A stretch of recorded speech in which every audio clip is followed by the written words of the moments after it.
Fundamental rights and duties यो school लेभलदेखि नै पढाइ हुने गर्दछ सोसियल स्टडिजमा। त्यसपछि +2 पनि ल पढ्ने स्टुडेन्ट्सहरूको लागि यो धेरै नै इम्पोर्टेन्ट टपिकको रूपमा फन्डामेन्टल राइट्स एन्ड ड्युटिजलाई लिइन्छ र बिएलएलबीको इन्ट्रान्स एक्जाममा पनि फन्डामेन्टल राइट्स एन्ड ड्युटिजसँग रिलेटेड क्वेसनहरू आउने हुँदाखेरि यस टपिकको इम्पोर्टेन्स निकै नै धेरै रहेको छ। त्यही भएर आज हामी फन्डामेन्टल राइट्स एन्ड ड्युटिजको बारेमा धेरै कुराहरू सिक्नेछौँ, जानेछौँ यस भिडियोमा।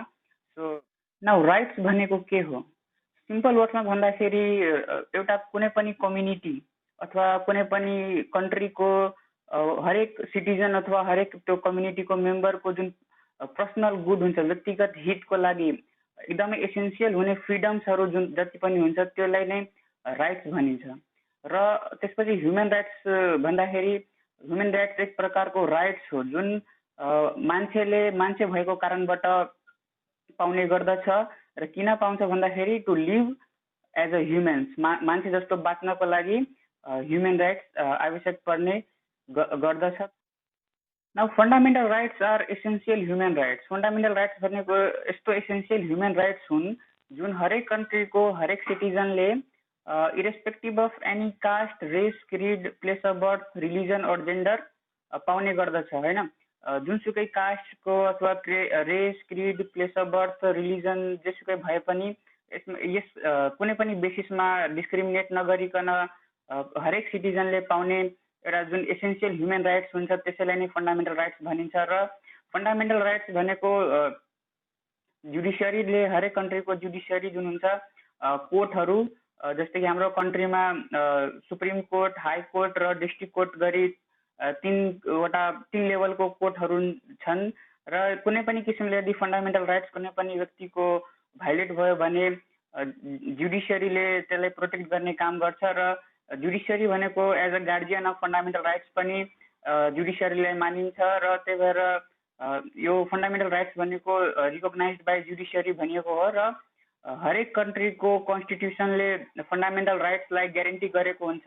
जस्तै कि हाम्रो कन्ट्रीको कन्स्टिट्युसन को आर्टिकल 16 देखि 48 सम्ममा फन्डामेन्टल राइट्स एन्ड ड्युटिजलाई ग्यारेन्टी गरेको छ। टोटल 31 वटा फन्डामेन्टल राइट्स हाम्रो कन्स्टिट्युसनले ग्यारेन्टी गरेको छ। र फन्डामेन्टल राइट्स भनेको इक्वल टु फ्रिडम हो। र किन आवश्यक पर्छ भनेपछि यसले एउटा सोसाइटीलाई बेनिफिट गर्ने काम गर्छ र व्यक्तिगत हितलाई यसले प्रमोट गर्छ, पर्सनल गुडलाई। नाउ फन्डामेन्टल राइट्स कुनै पनि कन्ट्रीले आफ्नो कन्स्टिट्युसनमा इन्क्लुड गर्नु पछाडिको मेन ओब्जेक्टिभ चाहिँ के हो? सबभन्दा पहिला कुनै पनि कन्ट्रीले फन्डामेन्टल राइट्स आफ्नो कन्स्टिट्युसनमा किन राख्छ भन्दाखेरि रुल अफ ल इस्टाब्लिस गर्नको लागि, कुनै पनि मान्छे कानुनभन्दा बाहिर गएर काम नगरोस्, यदि कसैले पनि चाहे जोसुकै किन नहोस् यदि ल ब्रेक गर्छ भने, यदि कानुनको दायराभन्दा बाहिर गएर काम गर्छ भने त्यसलाई लफुल्ली पनिसमेन्ट होस् र आर्बिट्रेरी पावर कसैसँग नहोस्, सबैको पावर लिमिट होस् भन्ने किसिमले एउटा रुल अफ ल इस्टाब्लिस गर्नको लागि मेन ओब्जेक्टिभ चाहिँ कुनै पनि कन्ट्रीले आफ्नो कन्स्टिट्युसनमा फन्डामेन्टल राइट्स राख्नुको मेन ओब्जेक्टिभ चाहिँ रुल अफ ल इस्टाब्लिस गर्नको लागि गर्ने गर्छ। त्यसपछि जस्ट एन्ड अर्डरली सोसाइटी इस्टाब्लिस गर्नको लागि, एउटा न्यायपूर्ण समाज र त्यसपछि पिस एन्ड अर्डर सोसाइटीमा इस्टाब्लिस गर्नको लागि फन्डामेन्टल राइट्स इन्क्लुड गरिएको हुन्छ कन्स्टिट्युसनमा। अर्को, यदि रुल अफ ल र एउटा जस्ट एन्ड अर्डरली सोसाइटी भयो भने सोसाइटीमा आफै ह्याप्पिनेस, प्रोस्पेरिटी र फुलफिलमेन्ट चाहिँ आफै नै इन्स्योर हुन पुग्छ। त्यही भएर मेन ओब्जेक्टिभ चाहिँ रुल अफ ल, जस्ट एन्ड अर्डरली सोसाइटी र ह्याप्पिनेस, प्रोस्पेरिटी र फुलफिलमेन्ट आओस् भन्ने किसिमले हरेक कन्ट्रीले आफ्नो कन्स्टिट्युसनमा फन्डामेन्टल राइट्स इन्क्लुड गरेको हुन्छ। अब fundamental rights and duties fundamental राइट्सले केही इन्डिभिजुअल र केही ग्रुप राइट्सलाई इन्क्लुड गरेको हुन्छ। र यो वर्ल्डको मोस्ट लिबरल डेमोक्रेटिक कन्ट्रिजहरू, मोस्ट लिबरल डेमोक्रेसिजहरूमा पनि कमन देखिन्छ। लिबरल डेमोक्रेसिज भनेको जस्तै कि युएसको भयो, इन्डियाको भयो, नेपालको भयो। हामी लिबरल भनेको उदारवादी र डेमोक्रेसी भनेको प्रजातन्त्र होइन, उदारवादी प्रजातान्त्रिक देशहरूमा यस्ता इन्डिभिजुअल र ग्रुप राइट्सहरू कमन नै देखिन्छ, जस्तै कि राइट बिफोर इक्वालिटी बिफोर ल, कानुनको अगाडिमा सबै कानुनको नजरमा सबै बराबर हुने, कुनै पनि किसिमले डिस्क्रिमिनेसन नहुने कुनै पनि बेसिसबाट। अर्को freedom of speech and expression, आफ्नो आफूले चाहेको कुरा, आफ्नो मनमा आएको कुरा बोल्न पाउने अथवा कुनै पनि तरिकाले एक्सप्रेस गर्न पाउने फ्रिडम। र अर्को पिसफुल एसेम्ब्ली, कुनै पनि ठाउँमा पिसफुल्ली एसेम्बल हुन पाउने फ्रिडम। अर्को फ्रिडम टु प्र्याक्टिस रिलिजन, कुनै पनि आफ्नो जुन धर्म छ त्यसलाई फ्रिली प्र्याक्टिस गर्न पाउने अधिकार। र अर्को राइट टु कन्स्टिट्युसनल रेमेडिज, यदि कुनै पनि किसिमबाट फन्डामेन्टल राइट्सहरू भायोलेट भयो अथवा त्यस फन्डामेन्टल राइट्समा अनरिजनेबल रिस्ट्रिक्सन्सहरू इम्पोज गरिरहेको छ भने कन्स्टिट्युसनल रेमेडिज, रेमेडिजको अधिकार, यस्ता अधिकारहरू, यस्ता इन्डिभिजुअल र ग्रुप राइट्सहरू यस्ता लिबरल डेमोक्रेटिक कन्ट्रिजहरूमा कमन नै देखिन्छ। र यो कन्स्टिट्युसनल रेमेडिज कसरी पाउने भनेपछि यदि फन्डामेन्टल राइट्समा अनरिजनेबल रिस्ट्रिक्सन्सहरू आइरहेछ भने, यदि भाइलेट भयो भने रिटको द्वारा कन्स्टिट्युसनल रेमेडिज पाउन सकिन्छ। 5 किसिमको रिट हुने गर्दछ। हाम्रो कन्स्टिट्युसनमा पनि यही 5 किसिमको रिटहरूको बारेमा मेन्सन गरिएको छ। हबियस कर्पस, जसलाई बन्दी प्रत्यक्षीकरणको रिट भनिन्छ, सबभन्दा बढी युज हुने रिट मध्ये हेबिस कर्पस सायद सबभन्दा बढी युज गरिन्छ। अर्को म्याग्नमस, सर्सरारी, क्वो वारन्टो र प्रोहिबिसन गरी 5 किसिमको रिटहरू हुने गर्दछ। र यही रिटको प्रयोग गरेर यदि कुनै पनि फन्डामेन्टल राइट कसैको भाइलेट भयो भने कन्स्टिट्युसनल रेमेडिज प्राप्त गर्न सकिन्छ। अहिले जुन किसिमको फन्डामेन्टल राइट्स अहिले हाम्रो कन्स्टिट्युसनमा हेरिरहेछौँ र अहिले जुन वर्ल्डको अरू कन्स्टिट्युसनहरूमा जुन किसिमले फन्डामेन्टल राइट्सहरू इन्क्लुड गरिएको छ, त्यसको पछाडिको जुन ओरिजिन छ, त्यसको ओरिजिनको बारेमा कुरा गर्दाखेरि यसको केही ट्रेसेसहरू यो इम्पोर्टेन्ट लिगल डकुमेन्ट्सहरूमा हेर्न सकिन्छ। र सबभन्दा पहिला म्याग्ना कार्टा जुन 1215मा इनेक्ट भएको थियो र यो one of the oldest legal document मानिन्छ यसलाई। र म्याग्ना कार्टामा थुप्रै फन्डामेन्टल राइट्सहरूको बारेमा मेन्सन गरिएको छ। र यसमा एउटा इम्पोर्टेन्ट के प्रिन्सिपल इस्टाब्लिस गरिएको छ भनेपछि every one is equal before ल, र कानुनको नजरमा सबैजना बराबर हुने, इभेन द किङ। र यसले किङको थुप्रै आर्बिट्रेरी पावरहरूलाई लिमिट गर्ने काम चाहिँ म्याग्ना कार्टाले गरेको थियो। 1215मै यसले यस्तो के भन्छ प्रिन्सिपल इस्टाब्लिस गरिसकेको थियो। र त्यसपछि राइट्स अफ इन्डिभिजुअलहरूलाई ग्यारेन्टी गर्ने यो फर्स्ट डकुमेन्ट थियो। र इनिसियली जब यो इनेक्ट गरियो त्यति बेला यसमा 63 वटा क्लोजेसहरू थियो। र त्यसपछि थुप्रै चेन्जेसहरू म्याग्ना कार्टामा हुँदै गए। त्यसपछि इङ्ल्यान्ड्स बिल अफ राइट्स आयो 1689मा। र यो त्यहाँका विलियम थर्ड भन्ने किङद्वारा इनेक्ट गरिएको थियो। यसमा टोटल 13 वटा आर्टिकलहरू थिए। र यसमा पनि थुप्रै फ्रिडम्सहरू दिएको थियो। र यसले मोनार्कीको जुन आर्बिट्रेरी पावर्सहरू थियो त्यसलाई पनि लिमिट गर्ने काम इङ्ल्यान्ड्स बिल अफ राइट्सले गर्यो 1689 को सालमा। र यसमा पनि केही लिबर्टिजहरू दिएको थियो, जस्तै कि फ्रिडम टु इलेक्ट रिप्रेजेन्टेटिभ, जसलाई हामी मेम्बर अफ पार्लियामेन्ट पनि भन्छौँ। र freedom to speech in parliament, freedom to bear arms for the self defence, र freedom from cruel and unusual punishment जस्ता लिबर्टीहरू इङ्ल्यान्ड्स बिल अफ राइट्समा इन्स्योर गरिएको थियो। र त्यसपछि युएस बिल अफ राइट्स आयो 1791मा। जब युएसको कन्स्टिट्युसन आएको थियो त्यति बेला त्यो कन्स्टिट्युसनमा फन्डामेन्टल राइट्सहरू त्यति क्लियरली मेन्सन गरिएको थिएन। त्यसपछि 1791मा जब त्यहाँ फर्स्ट 10 अमेन्डमेन्ट्स भयो त्यति बेला US bill of rights enact गरियो। र त्यसमा फन्डामेन्टल राइट्सहरू इन्क्लुड गरिएको थियो र यसमा यो म्याग्ना कार्टा र इङ्ल्यान्ड्स बिल अफ राइट्सको धेरै नै ठुलो इम्प्याक्ट यसमा परेको थियो र यसमा पनि थुप्रै राइट्सहरू जस्तै कि freedom of speech, freedom to bear arms for the self defence र यसले डब्लुजिओ पार्टीलाई पनि प्रोहिबिट गरेको थियो र यसले के भन्छ सेन्ट्रल र स्टेट गभर्मेन्टको पनि आर्बिट्रेरी पावर्सहरूलाई पनि लिमिट चाहिँ गरेको थियो युएस बिल अफ राइट्सले।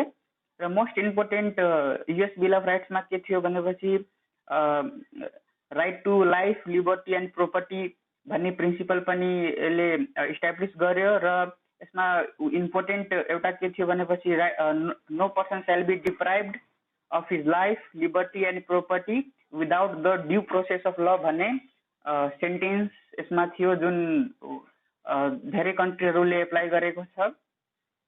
र त्यसपछि आयो France declaration of the rights of main 1789 आएको थियो र यसमा पनि थुप्रै राइट्सहरू मेन्सन गरिएको थियो, जस्तै कि rights of individual liberty, right to political equality, right of expression and freedom from oppression जस्तो इम्पोर्टेन्ट राइट्सहरू यस डकुमेन्टमा इन्क्लुड गरिएको र यसरी फन्डामेन्टल राइट्सहरूमा अहिलेको जुन हामी फन्डामेन्टल राइट्स जुन किसिमले हेरिरहेछौँ, जुन किसिमको फन्डामेन्टल राइट्सहरू हामी अहिले इन्जोय गरिरहेको छौँ, यसको ट्रेसेसहरू यो यस्ता लिगल डकुमेन्ट्सहरूबाट आएको हो र यसको ओरिजिन यही लिगल डकुमेन्ट्सहरूबाट भएको हो भन्ने। फन्डामेन्टल राइट्सको नेचर कस्तो हुन्छ, यसको क्यारेक्टरिस्टिक्स कस्तो हुन्छ भनेपछि fundamental rights are equal for all, यो सबैको लागि इक्वल हुन्छ। हाम्रो देशमा मानौ तराईमा बसेको एउटा मान्छे र पहाडमा बसेको एउटा मान्छे र हिमालमा बसेको एउटा मान्छे, तिनटैको लागि फन्डामेन्टल राइट्स जुन हुन्छ त्यो इक्वली तिनटै ठाउँमा बसेको मान्छेले पाउँछ। कसैमा पनि कुनै पनि आधारबाट डिस्क्रिमिनेसन हुँदैन र यसले कुनै पनि तरिकाले कुनै पनि सिटिजनलाई डिस्क्रिमिनेट गर्दैन, सबैले फन्डामेन्टल राइट्स इक्वली पाउने गर्दछ। र त्यसपछि fundamental rights are justiciable rights.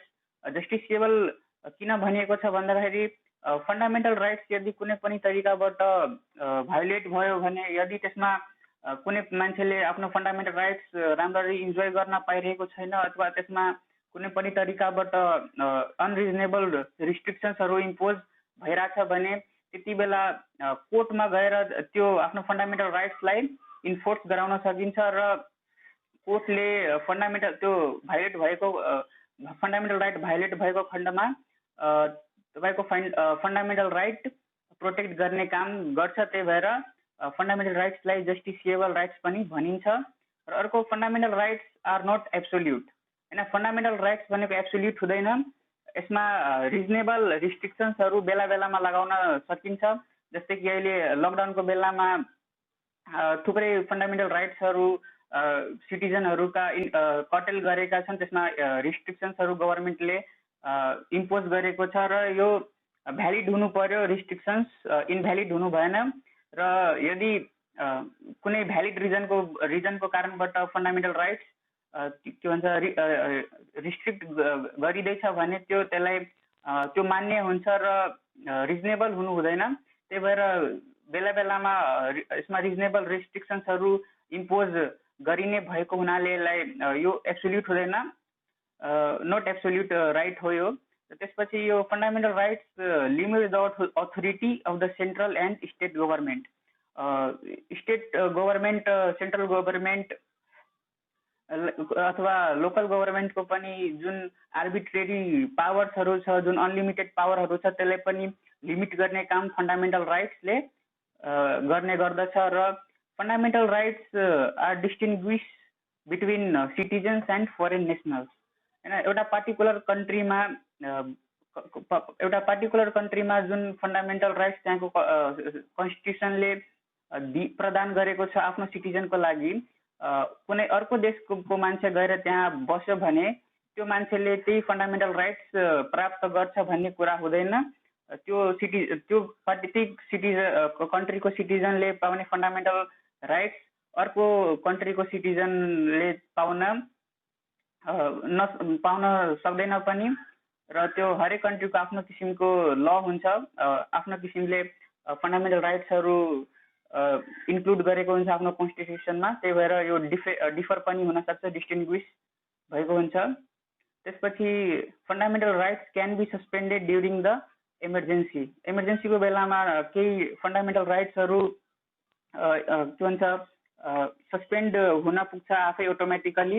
र हाम्रो कन्स्टिट्युसनको आर्टिकल 273 दिएको छ कुन कुन फन्डामेन्टल राइट्सहरू सस्पेन्ड हुँदैन भनेर, त्यो पनि एकपल्ट हेर्दा हुन्छ। र थुप्रै राइट्सहरू छ जुन सस्पेन्ड हुँदैन पनि, र केही राइट्सहरू त्यहाँ सस्पेन्ड भइहाल्छ। त्यही भएर यो can be suspended during emergency. Fundamental rights inalienable human rights भए तापनि इनएलिनिएबल भनेको यहाँ यस्तो राइटलाई भनिएको छ जुन ट्रान्सफर हुन सक्दैन, जुन कुनै पनि तरिकाबाट कसैमाथि एउटा पर्सनको राइट अर्को पर्सनमाथि ट्रान्सफर नहुने किसिमको राइटलाई इनएलिनिएबल राइट्स भनिन्छ। So despite of being inalienable human rights, fundamental rights are usually enforced in different ways with varied emphasizes in different legal system. Different legal सिस्टममा डिफ्रेन्ट तरिकाले फन्डामेन्टल राइट्सहरू इन्फोर्स गरिएको देखिन्छ। जस्तै कि इक्जाम्पलको लागि युएसमा के छ भनेपछि the legislature cannot alter or modify the bill of rights.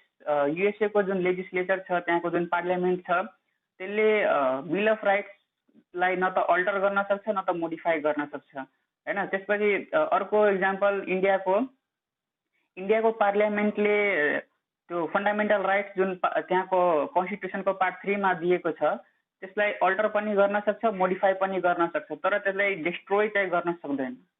अर्को छ इङ्ल्यान्डमा कुनै पनि किसिमको फर्मल डिक्लेरेसन छैन फन्डामेन्टल राइट्सको रिगार्डिङ, कुनै स्ट्रिक्ट सेन्समा, किनभने त्यहाँ कुनै रिटेन कन्स्टिट्युसन नै छैन। त्यही भएर होला।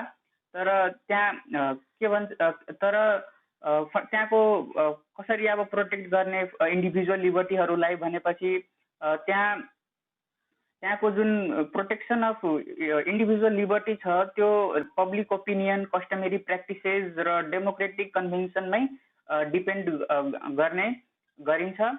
सो यो तीनवटा कन्ट्रीको इक्जाम्पल हेर्दाखेरि तिनटैमा डिफ्रेन्ट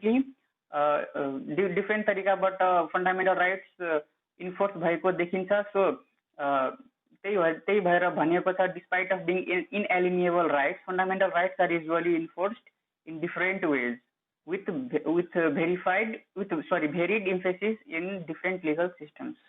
अब यहाँ केही नोटेबल अब्जर्भेसन्सहरू छ सुप्रिम कोर्ट अफ इन्डियाको।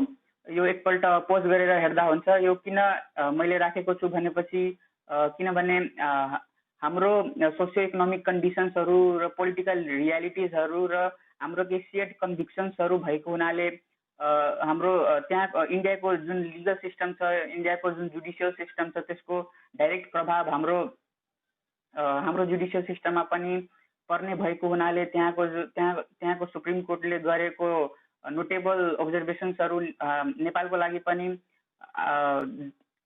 जरुरी भएको हुनाले यो केही अब्जर्भेसन्सहरू मैले यहाँ राखेको छु। यसलाई पज गरेर हेर्दा हुन्छ। यसलाई म डिस्क्राइब गर्दिनँ किनभने यसमा धेरै टाइम जान्छ, त्यही भएर यसलाई पोज गरेर एकपल्ट हेर्दा राम्रो हुन्छ।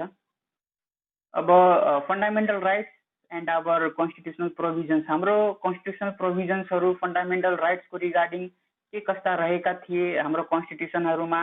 अहिले हाम्रो कन्स्टिट्युसन अफ नेपाल 2072 प्रिभेलिङ मोडमा छ र तर हाम्रो कन्स्टिट्युसनको अब फर्स्ट कन्स्टिट्युसनको बारेमा हेर्दाखेरि जुन नेपालको नेपाल शासन विधान 2004 सालको जुन कन्स्टिट्युसन थियो हाम्रो, यसमा फन्डामेन्टल राइट्सहरू पार्ट 2 को आर्टिकल 4 मा दिएको थियो। यसमा थुप्रै फन्डामेन्टल राइट्सहरू दिएको थियो र जस्तै कि freedom of speech, liberty of process, freedom of assembly and discussion, freedom of worship, complete equality in the eyes of law, यसलाई इक्वालिटी बिफोर ल पनि भन्न सकियो, cheap and speedy justice, free compulsory education र universal adult franchise, universal adult franchise भनेको बालिक मताधिकार एउटा certain एजमा, जस्तै कि हाम्रो नेपालको सन्दर्भमा अहिले 18 वर्ष भइसकेपछि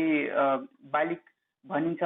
बालिक भइसकेपछि मतदानको अधिकार पाउने किसिमको अधिकारहरू हाम्रो फर्स्ट कन्स्टिट्युसनमा, रिटन कन्स्टिट्युसनमा इन्क्लुड गरिएको थियो। तर हाम्रो फर्स्ट कन्स्टिट्युसन लिखित रूपमा मात्र थियो, इम्प्लिमेन्ट चाहिँ भएको थिएन। डिफ्रेन्ट त्यसको कारणहरूले गर्दाखेरि यो हाम्रो फर्स्ट कन्स्टिट्युसन कहिले पनि इम्प्लिमेन्ट हुन सकेन। त्यही भएर यो एउटा लिखित रूपमा मात्र रहिरह्यो। यो इम्प्लिमेन्ट चाहिँ यो फन्डामेन्टल राइट्सहरू हुन सकेका थिएन। त्यसपछि राणा शासनको अन्त्य भइसकेपछि, जब राणा शासन सकिसकेपछि हाम्रो त्यसपछि अर्को कन्स्टिट्युसन आयो, द अन्तरिम governance statute of Nepal.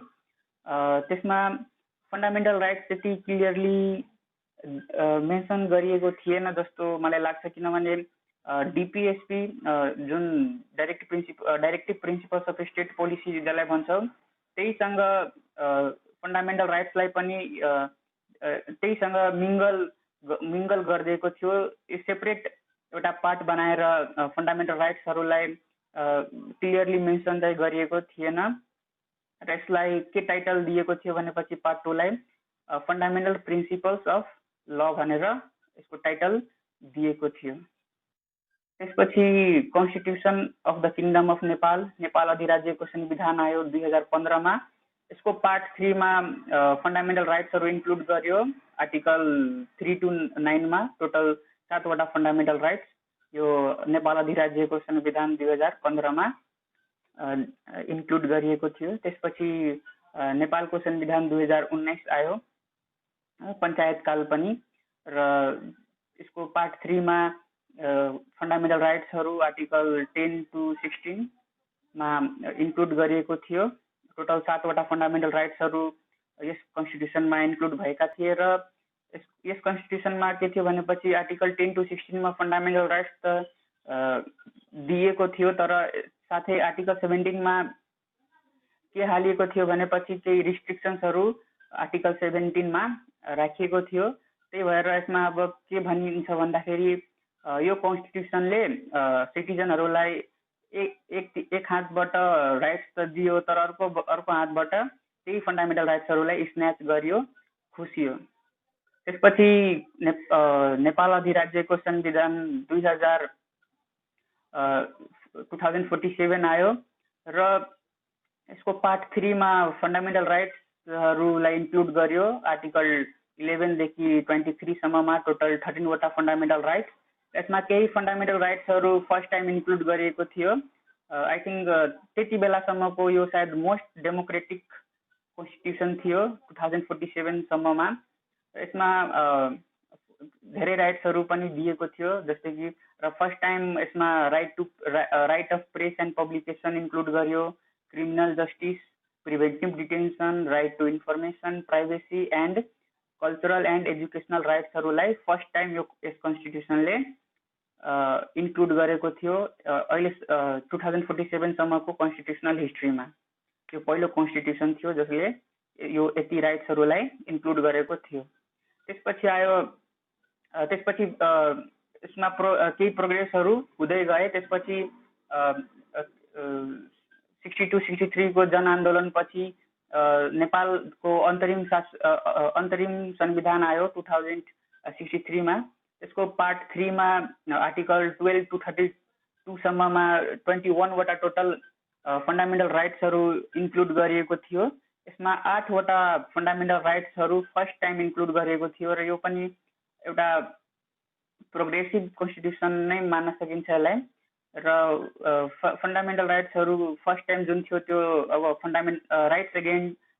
Right against untouchability, racial discrimination, environment and health, right to employment, social security, right of women, child, social justice and right against torture जस्ता राइटहरू फर्स्ट टाइम कन्स्टिट्युसनमा इन्क्लुड गरेको थियो। त्यति 2063 सम्मको कन्स्टिट्युसनमा यो फर्स्ट टाइम थियो जब कुनै पनि कन्स्टिट्युसनले यति राइट्सहरू इन्क्लुड गरेको थियो।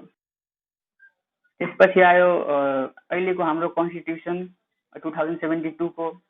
हाम्रो कन्स्टिट्युसनको अहिलेको कन्स्टिट्युसनको पार्ट 3 मा फन्डामेन्टल राइट्स इन्क्लुड गरिएको छ आर्टिकल 16 to 46 सम्ममा, टोटल 31 वटा, जुन अहिलेसम्मकै सबभन्दा हाइएस्ट हो। अहिलेसम्मको कन्स्टिट्युसन 2072 भन्दा पहिलाको कुनै पनि कन्स्टिट्युसनमा 31 वटा राइट्सहरू, फन्डामेन्टल राइट्सहरू इन्क्लुड गरिएको थिएन। यसमा 7 वटा फन्डामेन्टल राइट्सहरू फर्स्ट टाइम इन्क्लुड गरिएको छ। त्यो right to live with dignity, right of victim of crime, जुन सायद मलाई लाग्छ एसियाकै नेपाल सबभन्दा पहिलो कन्ट्री हो जसले यो फन्डामेन्टल राइट्स आफ्नो कन्स्टिट्युसनमा इन्क्लुड गरेको छ। त्यसपछि right to food, right to housing, right of Dalits, right of senior citizens and right of consumer भन्ने फन्डामेन्टल राइट्सहरू अहिलेको हाम्रो कन्स्टिट्युसनले इन्क्लुड गरेको छ। र यसको क्रिटिक्सहरूले के कम्प्लेन गर्छन् भन्दाखेरि कि अहिलेको जुन हाम्रो कन्स्टिट्युसन छ त्यो यसका जुन क्रिटिक्सहरू छन् यिनीहरूले के कम्प्लेन गर्छन् भन्दाखेरि अहिलेको जुन हाम्रो कन्स्टिट्युसन छ यसले केही स्ट्याट्युटरी राइट्सहरू, जुन लिगल राइट्सहरू हुन्छन्, जुन रेगुलर लज बनाएर पनि एड्रेस गर्न सकिन्छ त्यसलाई पनि यो लिगल राइट्सहरूलाई पनि फन्डामेन्टल राइट्सहरूमा हालिदिएको छ। र यसको कारणले गर्दाखेरि जुन कन्स्टिट्युसनको रेस्पेक्टेबिलिटी थियो, जुन एउटा यसको जुन रेस्पेक्ट हुन्छ कन्स्टिट्युसनको, त्यसलाई यसले रिड्युस गरेको छ र कन्स्टिट्युसनलाई बल्की बनाएको छ भन्ने क्रिटिक्सहरूले कम्प्लेन गर्ने गर्दछ। फन्डामेन्टल राइट्ससँग जोडेर आउने कुरा के हो भनेपछि फन्डामेन्टल ड्युटिज। फन्डामेन्टल राइट्स र फन्डामेन्टल ड्युटिज भनेको एकअर्काको पूरक हो र एकको बिना अर्को अधुरो जस्तै हुन्छ। र फन्डामेन्टल राइट्स र फन्डामेन्टल ड्युटिज एउटै रथको दुई पाङ्ग्रा जस्तै हुन्, एक भएन भने अर्को मिनिङलेस हुन पुग्छ त्यति बेला। सो फन्डामेन्टल राइट्स र फन्डामेन्टल ड्युटिज इक्वली इम्पोर्टेन्ट कुरा हो। र यसै सन्दर्भमा प्रोफेसर लास्की भनेको ब्रिटिस पोलिटिकल साइन्टिस्ट हुनुहुन्छ र फिलोसफर पनि हुनुहुन्छ, एउटा सोसियलिस्ट आइडियोलोजी बोकेको मान्छे। प्रोफेसर लास्कीको अनुसार फन्डामेन्टल ड्युटिज जुन हुन्छ, the state does not create fundamental rights, it only recognises the rights भन्ने कुरा प्रोफेसर लास्कीले भनेका छन्। प्रोफेसर लास्कीको कुरा अनुसार स्टेटले राइट क्रिएट गर्दैन, राइट सोसाइटीमै रहेको हुन्छ र त्यसलाई रिकग्नाइज गर्ने काम मात्र स्टेटले गर्ने गर्छ भन्ने कुरा प्रोफेसर लास्कीको फिलोसफीबाट पाउन सकिन्छ। अर्को सोसियलिस्ट आइडियोलोजीमा हेर्ने हो भने इन्जोयमेन्ट अफ राइटको लागि एउटा कन्डिसन राखेको हुन्छ। यदि राइट आफ्नो फन्डामेन्टल राइट इन्जोय गर्नु छ भने त्यति बेला ड्युटिज पनि फुलफिलमेन्ट हुनुपर्छ। यदि ड्युटी फुलफिल मान्छेले गरेन भने उसले राइट इन्जोय गर्नु हुँदैन भन्ने कुरा सोसियलिस्ट आइडियोलोजीमा रहेको छ। अर्को सोसियलिस्ट विचारधारा बोकेको मान्छेहरूले के क्लेम गर्छन् भन्दाखेरि he who does not work neither shall he it, अर्थात् जसले आफ्नो ड्युटी फुलफिल गर्दैन त्यसले कुनै पनि किसिमको प्रिभिलेज अथवा कुनै पनि किसिमको फ्रिडमलाई इन्जोय गर्नु हुँदैन भन्ने कुरा सोसियलिस्ट आइडियोलोजी बोकेको मान्छेहरूले एडभोकेसी गर्ने काम गर्छन्। अर्को the constitution of Soviet union, त्यति बेलाको जुन सोभियत युनियन थियो, सोभियत युनियनको जुन कन्स्टिट्युसन थियो त्यसमा के क्लियरली सर्ट गरिएको थियो भनेपछि the enjoyment of fundamental rights is a conditional on the satisfactory performance of fundamental duties. अर्थात् सोभियत युनियनको जुन कन्स्टिट्युसन थियो त्यति बेलाको, त्यसमा के इन्क्लुड गरिएको थियो भनेपछि सबैले आफ्नो फन्डामेन्टल राइट्स इन्जोय गर्न पाउँछ, तर एउटा कन्डिसन के छ भनेपछि आफ्नो जुन फन्डामेन्टल ड्युटी छ त्यसलाई सेटिस्फ्याक्ट्री तरिकाबाट पर्फर्म चाहिँ गर्नुपर्छ। त्यति बेला यदि आफ्नो फन्डामेन्टल ड्युटिज कसैले फुलफिल गर्दैन भने त्यसले आफ्नो फन्डामेन्टल राइट्स पनि इन्जोय गर्न सक्दैन भन्ने कुरा सोभियत युनियनको जुन कन्स्टिट्युसन थियो त्यसमा उल्लेख गरिएको थियो। नाउ फन्डामेन्टल ड्युटिज भनेको एक किसिमको ओब्लिगेसन हो जुन हरेक सिटिजनको हुन्छ towards their nation, society and environment. अर्थात् फन्डामेन्टल ड्युटिज भनेको हरेक मान्छेको कर्तव्य हो टुवार्ड्स देयर कन्ट्री, जुन देशमा त्यो मान्छे बस्छ त्यो देशको, र जुन समाजमा त्यो मान्छे बस्छ, र जुन इन्भाइरोमेन्टमा, जुन वातावरणमा त्यो मान्छे बस्छ त्यो मान्छेको त्यो कन्ट्री, सोसाइटी र इन्भाइरोमेन्ट प्रतिको जुन कर्तव्य हुन्छ त्यसलाई नै फन्डामेन्टल ड्युटिज भनिन्छ। अर्को, the fundamental duties are recognised by the constitution. हरेक कन्ट्रीको जुन कन्स्टिट्युसन हुन्छ त्यसमा फन्डामेन्टल ड्युटिजहरू रिकग्नाइज भएको हुन्छ। त्यसमा जुनसुकै फन्डामेन्टल ड्युटिजहरू होस् त्यो कन्स्टिट्युसनमा इन्क्लुड भएको हुन्छ। अर्को, fundamental duties are non enforceable and non justiciable. Non enforceable र नन जस्टिसिएबल भनेको यदि कसैले फन्डामेन्टल ड्युटिजलाई फुलफिल गर्दैन, यदि फन्डामेन्टल ड्युटिजलाई फलो गर्दैन, त्यसलाई भायोलेट गर्छ, यदि त्यसलाई अवहेलना गर्छ भने त्यति बेला कोर्टमा गएर त्यो फन्डामेन्टल ड्युटिजलाई इन्फोर्स गराउन सकिँदैन, त्यसमा कुनै पनि किसिमको स्याङ्सन हुँदैन। त्यही भएको कारणले गर्दाखेरि यसलाई non enforceable and non justiciable भनिएको हो। र जस्तै कि यसलाई अघि पनि मैले भने, no citizen can be punished by the court for the violation of fundamental duties. अर्थात् कुनै पनि तरिकाबाट कसैले फन्डामेन्टल ड्युटिज लाई फलो गरेन भने, यदि त्यसको भाइलेसन गर्यो भने त्यसलाई पनिसमेन्ट दिन सकिँदैन। र अर्को एउटा एनालिसिसबाट के रिभिल भएको छ भन्दाखेरि जुन फन्डामेन्टल ड्युटिजहरू हुन्छ त्यो एउटा पार्टिकुलर कन्ट्रीको सिटिजनहरूमा मात्र एप्लिकेबल हुन्छ र फरेनरहरूको लागि एप्लिकेबल हुँदैन भन्ने कुरा एउटा एनालिसिसबाट रिभिल भएको कुरा हो। र यसको अब यसलाई नन इन्फोर्सिएबल र नन जस्टिसिएबल त भनियो, तर यसको एउटा यो यसलाई इन्फोर्स गराउन सक्ने एउटा तरिका के छ भनेपछि रेगुलर लज बनाएर गभर्मेन्टले यसलाई इन्फोर्स पनि गराउन सकिन्छ, तर त्यसको लागि एउटा पार्टिकुलर ल नै बनाउनु पर्छ। अहिलेको जुन हाम्रो कन्स्टिट्युसनमा जसरी फन्डामेन्टल ड्युटिजहरू इन्क्लुड गरिएको छ त्यसमा यस्तो कुनै पनि प्रोभिजन राखिएको छैन कि यदि फन्डामेन्टल ड्युटिज कसैले भाइलेट गर्यो भने, फुलफिल गरेन भने के कस्तो पनिसमेन्ट दिन्छ भने, त्यही भएर यसलाई लज बनाएर नै इन्फोर्स गराउन सकिन्छ। अहिलेको अवस्थामा चाहिँ यसलाई इन्फोर्स गराउन सकिँदैन र यो नन जस्टिसिएबल हो अहिलेको लागि। तर यदि कुनै तरिकाबाट कानुन पारित हुन्छ भने यो कुनै पनि फन्डामेन्टल ड्युटिजलाई इन्फोर्स चाहिँ गराउन सकिन्छ। न फन्डामेन्टल राइट्स र फन्डामेन्टल ड्युटिजमा एउटा छुटाउनै नपर्ने कुरा के हो भनेपछि फन्डामेन्टल राइट्स भनेको एक प्रकारको फ्रिडम हो जुन हरेक कन्ट्रीको कन्स्टिट्युसनमा ग्यारेन्टी गरिएको हुन्छ र यो हरेक सिटिजनको लागि एप्लिकेबल हुने गर्छ।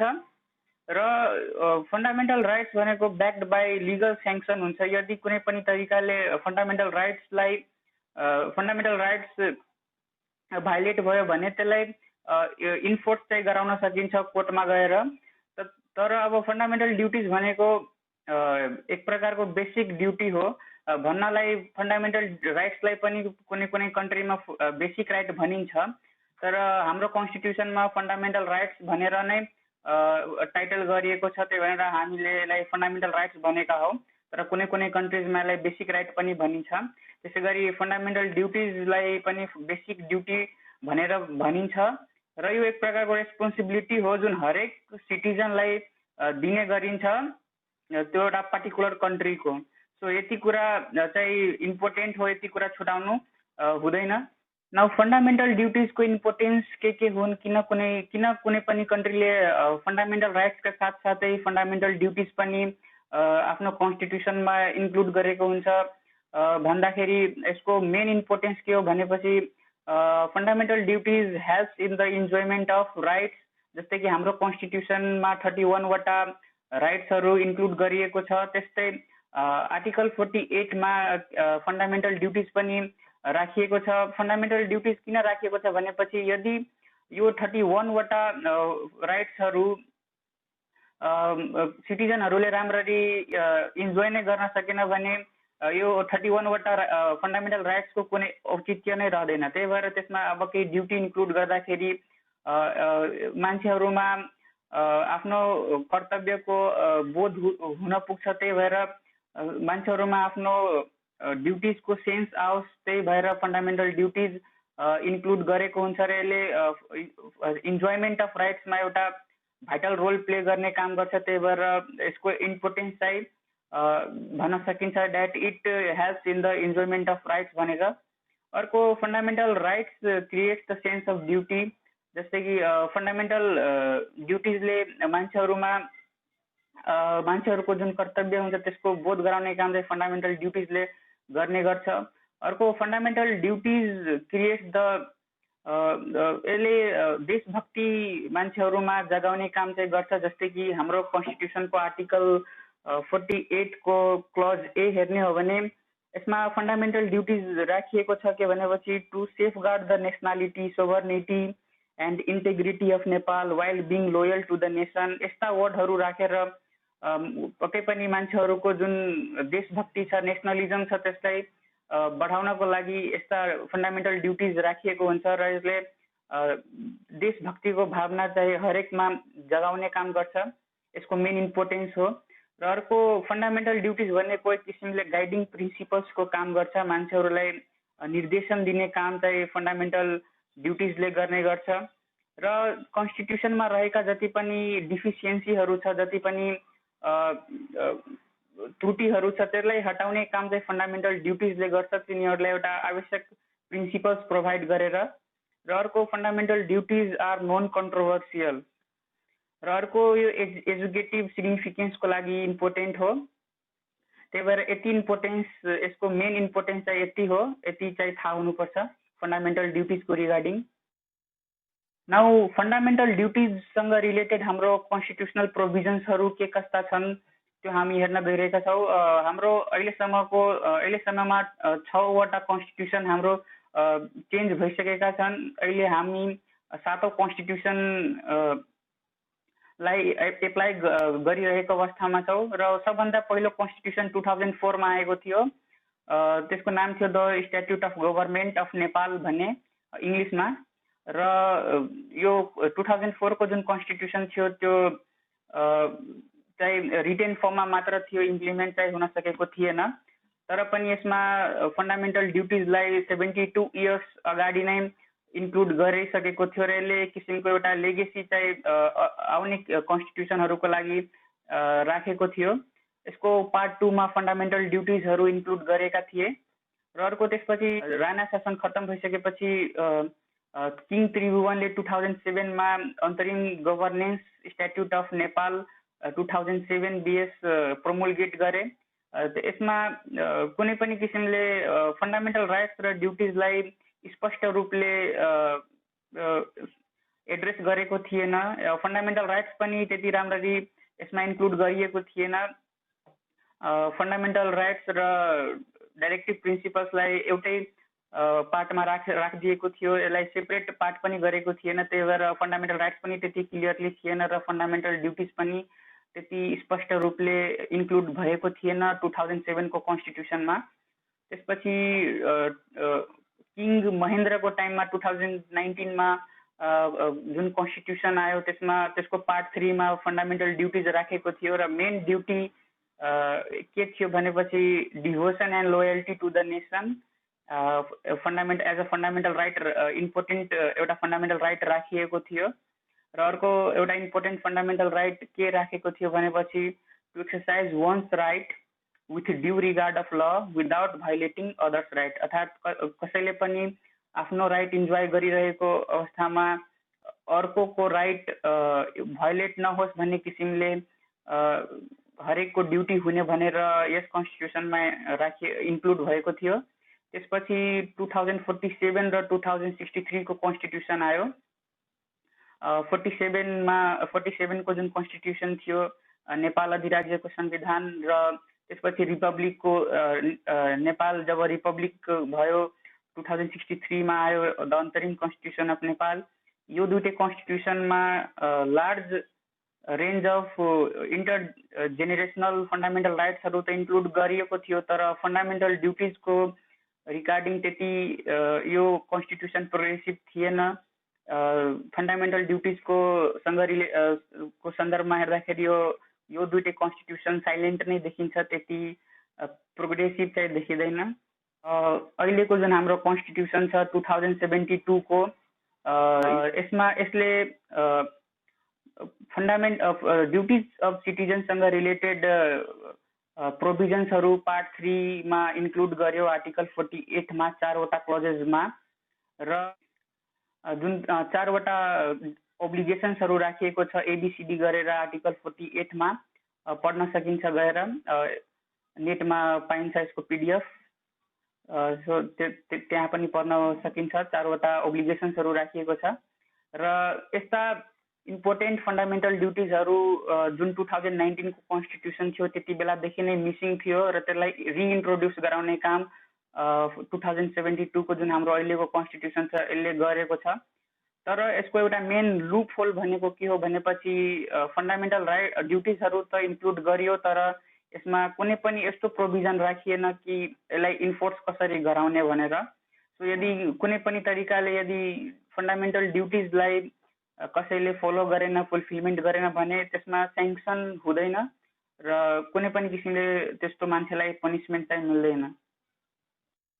अब म यो भिडियोलाई के भनेर कन्क्लुड गर्न चाहन्छु भनेपछि जुन जति पनि फन्डामेन्टल राइट्स र ड्युटिजहरू हाम्रो कन्स्टिट्युसनले ग्यारेन्टी गरेको छ, टोटल 31 वटा फन्डामेन्टल राइट्सहरू, यसको बारेमा हरेक सिटिजनलाई अवेर हुनुपर्छ, र धेरै नै ठुलो सङ्घर्षबाट आज हामीले federal democratic Republic of Nepal भनेर हाम्रो कन्स्टिट्युसनमा पाएका छौँ, र यस्तो लामो सङ्घर्षपछि टोटल 31 वटा यस्तो लामो फन्डामेन्टल राइट्स हामीले अहिले प्राप्त गर्न सकेका छौँ। सो यदि मान्छेहरू फन्डामेन्टल राइट्स र ड्युटिजको बारेमा अवेर हुन सकेनन् भने, एजुकेटेड हुन सकेनन् भने, यो टोटल 31 वटा फन्डामेन्टल राइट्सको कुनै पनि मिनिङ हुँदैन, मिनिङलेस हुन जान्छ। त्यही भएर जति सक्दो मान्छेहरूलाई फन्डामेन्टल राइट्स एन्ड ड्युटिजको बारेमा अवेर चाहिँ हुनुपर्छ, र त्यसलाई पनि यो फन्डामेन्टल राइट्स एन्ड ड्युटिजको बारेमा जो अवेर छन् तिनीहरूको यो ड्युटी छ कि अरू मान्छेलाई पनि फन्डामेन्टल राइट्स र ड्युटिजको बारेमा अवेर गराउन् भनेर। र अर्को जस्तै कि यो हाम्रो फन्डामेन्टल ड्युटिज जुन छ त्यसमा पनि धेरै मान्छेहरूले फन्डामेन्टल राइट्सको बारेमा मात्र चर्चा गर्ने काम गर्छ, र ड्युटिजलाई चाहिँ फलो गर्नेतिर धेरैको ध्यान जाँदैन। तर फन्डामेन्टल राइट्स जति नै फन्डामेन्टल ड्युटिज पनि त्यति नै इम्पोर्टेन्ट हो। यो हुनलाई चाहिँ नन इन्फोर्सेबल हो, तर पनि यसलाई गभर्मेन्टले यदि चाह्यो भने सुइटेबल लजहरू बनाएर यसलाई इन्फोर्स चाहिँ गराउन सकिन्छ। सो फन्डामेन्टल ड्युटिज र फन्डामेन्टल राइट्स इक्वली इम्पोर्टेन्ट हो। फन्डामेन्टल ड्युटिज पनि इक्वली फुलफिल गर्नुपर्छ हरेक सिटिजनले। र अर्को, यदि फन्डामेन्टल राइट्स र ड्युटिजको बारेमा स्कुल लेभलदेखि नै पढाउन थालियो भने यो एउटा धेरै नै ठुलो माइलस्टोन हुन सक्छ भोलिको दिनमा, र यो एउटा जति सक्दो फन्डामेन्टल राइट्स एन्ड ड्युटिजको बारेमा अवेर हुन सकिन्छ त्यति राम्रो हुन्छ एउटा कन्ट्रीको लागि। So now this is the end of this video. Thanks for listening and God bless you all.